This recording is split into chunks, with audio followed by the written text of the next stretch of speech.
Welcome back, 90 Day Superfans.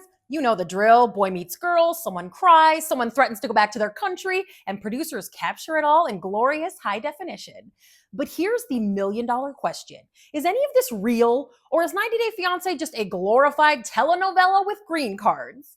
Today, I am diving deep into the real versus fake debate, exposing what's authentic, what's staged, and what is just plain shady. From multiple airport takes to fake relationships and producer manipulation, let's cover all the jaw-dropping evidence and decide once and for all, is 90 Day Fiancé real or fake? Let's start with this now infamous LAX footage. In April, TMZ caught a new 90 Day couple filming at the airport. Cameras rolled as the woman descended the escalator into her boyfriend's arms, then climbed back up to do it again, and again, and again. 4 takes to be exact. Season 10 couple Sam and Citra responded with laughing emojis, basically saying, yep, been there. So are those first time ever seeing each other moments genuine? Maybe emotionally, but that exact shot? Carefully choreographed. Stephanie, the fart jar entrepreneur and before the 90 Days villain, has been very vocal. She claims producers control conversations and pressure cast members to talk about uncomfortable things. She admitted to faking an entire storyline on The Single Life, having a friend pose as a romantic date just to satisfy a producer-driven celibacy arc. She called herself a fraud with zero shame. Statler from The Other Way went even further. She claimed everything was scripted, that producers stirred up drama, and that they literally told her lies, like suggesting her girlfriend Dempsey was cheating with a producer. Statler said she'd only come back to TLC if it was for a tell-all documentary about how manipulative the show really is. That is never going to happen. Remember Devin? She is practically a whistleblower at this point. According to her, nothing was left to chance. She claimed all their restaurants and random adventures were planned by location managers ahead of time. And remember when she accidentally ordered bugs in South Korea? Producers allegedly planned that too and told her to act surprised. She even said she and Ji-hoon faked their entire season 1 relationship for the cameras, filmed post-breakup scenes just to get paid, and never even moved in together. We did everything for the show, she said, because Ji-hoon had debts and she had medical bills. Watching at the time, it was obvious Devin had just taken her fetishization of Asian men too far and had zero intention of really relocating. Spilling the tea now is the most authenticity we've seen from her on camera. So let's take that one with a delicious worm-sized grain of salt. Now let's address the theory that they can't make you say what you didn't say, which could not be farther from the truth. Kalani once explained that the show spliced 2 completely different conversations to make her and her dad sound culturally insensitive. Michael from season 7 said producers distorted reality so badly and misrepresented who they are that it actually affected their lives. And then there's Andrew, who revealed that editors stretched his tell-all reactions to scenes he never even watched. And Cassia from season 2 said producers once asked her to take a pregnancy test on camera just for drama. She already knew she wasn't pregnant. So even when it's not scripted, it is heavily manipulated in post. Pay attention to whose mouth you actually see moving and listen for chopped up sound bites that we in the biz call Frankenbites. Like this. How could you do that to me? You cheater. Yeah, that's how they make the cast essentially say things they didn't by splicing it together.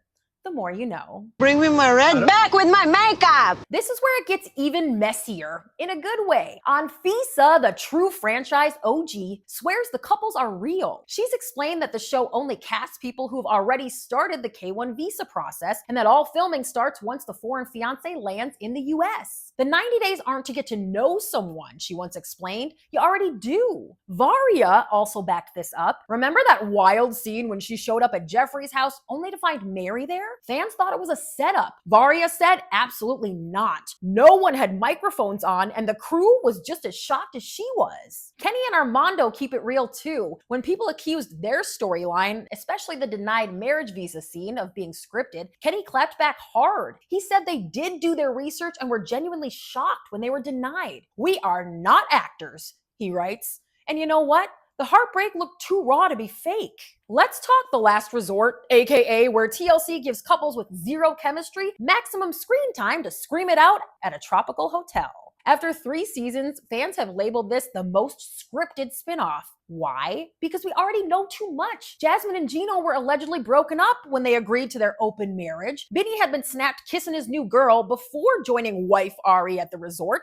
Natalie and Josh? Please. And when Shekinah and Sarper show up next season, as I am certain they will, know that their relationship is solid, as is producers' confidence that Shekinah will clash with the rest of the cast and create ratings gold. It's not just the couples who feel fake, it is the whole setup. Fans think TLC is recycling drama and betting on spectacle, not sincerity. As for the Hunt for Love premiere season, I am clocking some scripted storylines, but the drama, including Colt's life-threatening leg injury, is very real. They just filmed the tell-all, so we will find out soon if the cast found real relationships on their hunt for love.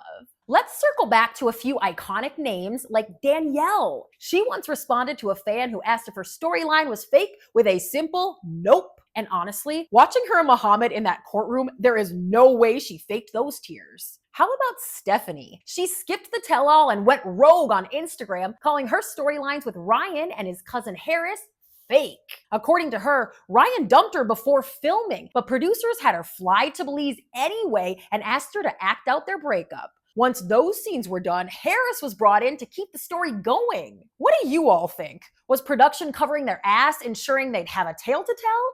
Or is this Stephanie's way of saving her own reputation after incestual homie hopping? Maybe it's somewhere in between. Then there's this. Some cast members are here for love, but others, they're here for likes. Over the years, fans have noticed a shift, especially on shows like The Single Life and Happily Ever After, where it feels less like we're watching immigration journeys and more like we're watching audition tapes for TikTok careers. Many 90 Day stars are now full-time influencers, launching OnlyFans, selling cameos, or doing SpawnCon for tummy tea and laser lipo. Julia's using the show to promote her doggy subscription box. Yara's online boutique is hotter than ever, and Miona has made over $1 million hawking ponytails. This is what fans are starting to clock. The motives have changed. The original charm of 90 Day was watching average people in extraordinary, messy, romantic situations. But now, there's a sense that some cast members are playing reality star rather than living it.